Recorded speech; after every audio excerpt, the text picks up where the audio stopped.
which you all know, but I'm going to talk about it briefly. And then I'll talk about quality management systems. And I will also be discussing comparing our quality management standards for Nigerian schools with ISO. I will speak just briefly about it. I will introduce ISO 21001 and also discuss ISO 21001, including its potentials in my educational management. Now, quality in education. In the context of education, quality is very important. It must be expressed amongst our learners, amongst our learning environment, in the content that we provide for learners and lecturers, tutors, or teachers, in the processes we follow within learning institutions. This could be teaching processes. There could be other processes like admission processes, exam processes, administrative processes. Quality must be part of these processes. And of course, there are educational outcomes. Why are we here? I mean, why are schools set up?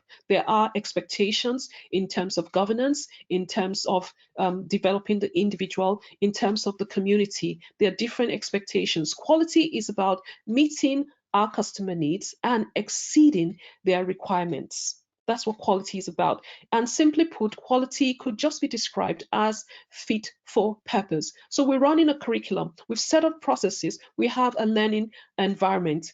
Are they fit for purpose? If we understand the needs and the expectations of our interested parties, for example, learners, students, for example, parents, the community, the government, if we know what their needs and expectations are, then we can drive towards quality. So to talk about quality, I will just quickly run through the fundamental concepts of excellence that was described or set up by the European Framework for Quality Management, EFQM, in 2012. The EFQM looks at quality in terms of all of this that you can see on my screen. I'm going to take off my video, so permit me so that we can focus only on my slides. Now, so let's look at this quite briefly. We're looking at excellence in terms of adding value to our customers, meeting their expectations and needs. What value are we bringing to them? If our customers, are excited about what we do and they even thank us for it after they pay, then we're bringing value to our customers, perhaps. Now, we look at excellence in terms of creating a sustainable future. So schooling is not just about today. How about tomorrow? Can we sustain what we're doing? Can we prepare learners for the future? How is our environment, the local environment, the national environment, in terms of the physical environment? How can we prepare our learners to sustain that environment? So sustaining, creating a sustainable future should be part of our drive for excellence. Then we have developing organizational capacity. Do we have the ability to improve the systems that we're running, to improve our learners and those who work within that system? Do they have the capacity to deliver what we are hoping to achieve, to present the outcomes that we want? Now, harnessing creativity and innovation is also very important in terms of excellence. So excellence is basically meeting the needs of our customers or our learners or interested parties and going above those expectations that they have towards us. To achieve that, we need to harness the creativity within the organizational institution. So in a university, for example, what creativity is being tapped? Do we know at what level your staff are at in terms of using perhaps a skills matrix? Do we know if they're at level 1, 2, 3, or 4? Who are the most valuable staff within your institution? Do you know them? Have you done an analysis so that you know that you can tap from the wealth of knowledge of different types of staff? So whether at the top of the organization or at the bottom of the organization, we need excellence, and we can drive excellence by harnessing the creativity within the organization. We can innovate, we can use technology, we can be creative in different ways. It's all part of the drive for excellence. And leadership is very important for driving excellence. And excellence is about leading with a vision, inspiring the people in the organization, inspiring change that is going to improve quality, and increasing integrity so that the organization has a reputation for excellence. Now, managing with agility. How are we prepared in times of crisis, or how do we prepare the institution to deal with change? For example, the coronavirus that is going on across the world. In America, I know there are lots of schools in Seattle that are closed. Japanese schools are closed. Italian schools are closed. A lot of Chinese schools are closed. Across the world, schools are closed. How do we prepare for times like that? Excellence is about bringing management that can be flexible enough to adapt and to deal with change when it comes. Excellence is also about succeeding through the talent of people, recognizing talent when it is there, and using that talent within the organization to drive excellence.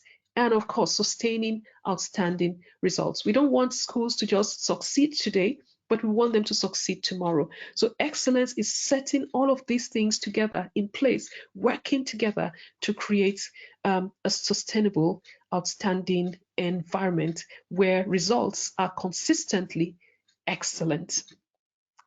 Now, I just want to just briefly look at this framework. This is the EFQM framework that is supported by those definitions of what quality is.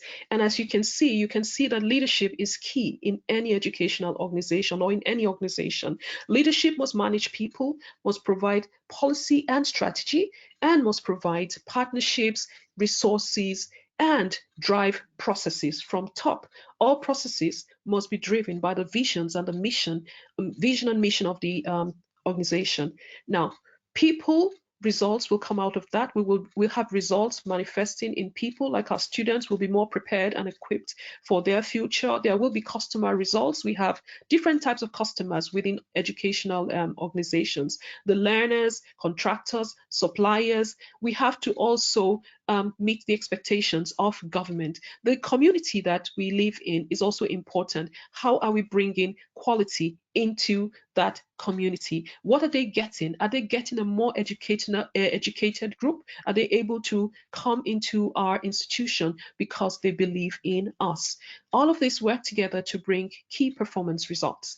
Now, if we have a quality management system that works, that interacts perfectly or correctly, we would have a lot of innovation going on because we are inclusive. We allow talent to function within our organization. The organization begins to learn from itself. So in quality management, in educational management, there must be learning coming from the system through the contributions and the experiences of a whole lot of people, and by the data that is being collected as we streamline processes to meet with the needs and the expectations of our learners. Now, we have enablers and then we have results. Who are enablers in an educational environment? They are the educational leadership. Very, very important, because change must come from the top. Quality must come from the top. If we do not have quality leaders, how do we expect the lower parts of the organization to have quality? Leadership must drive quality, and that's what ISO strives to achieve by telling leaders that leadership is not driven by quality, is not driven by middle management, it's driven by senior management. So senior management must do strategic planning, create development plans, use the curriculum to deliver the long-term goals of the institution. The staff and the support systems within the organizations are the enablers. They are the different units that work together to create the kind of management system that we want. Then we have stakeholders or interested parties, who could be students, the community, it could be government, the lecturers within the system, or the teachers within an educational system. All of these enablers, including resources and educational processes, must work together to bring excellence in an education. I'll talk briefly about quality management systems. Every organization has a quality management system, and it's a question of if it is efficient or not. Quality management systems are just a collection of business processes, the different processes that work within our organization, or simply put, how we do things is our quality management system. Is it efficient or is it not efficient? Is it meeting customer requirements? Is it satisfying the customers? Is it exceeding the expectations of our customers. This is why we're here. We want to find how we can improve our educational management systems and at the same time express the goals of the organization, express the aspirations, fulfill them, use policy, create policies that work, identify processes, and use them in such a way that we work efficiently to meet the outcomes or the total overall objectives. Quality management is about documenting information, but if it's well documented, then whether the registrar, apologies, I do not speak of your registrar, but assuming that there's a registrar, even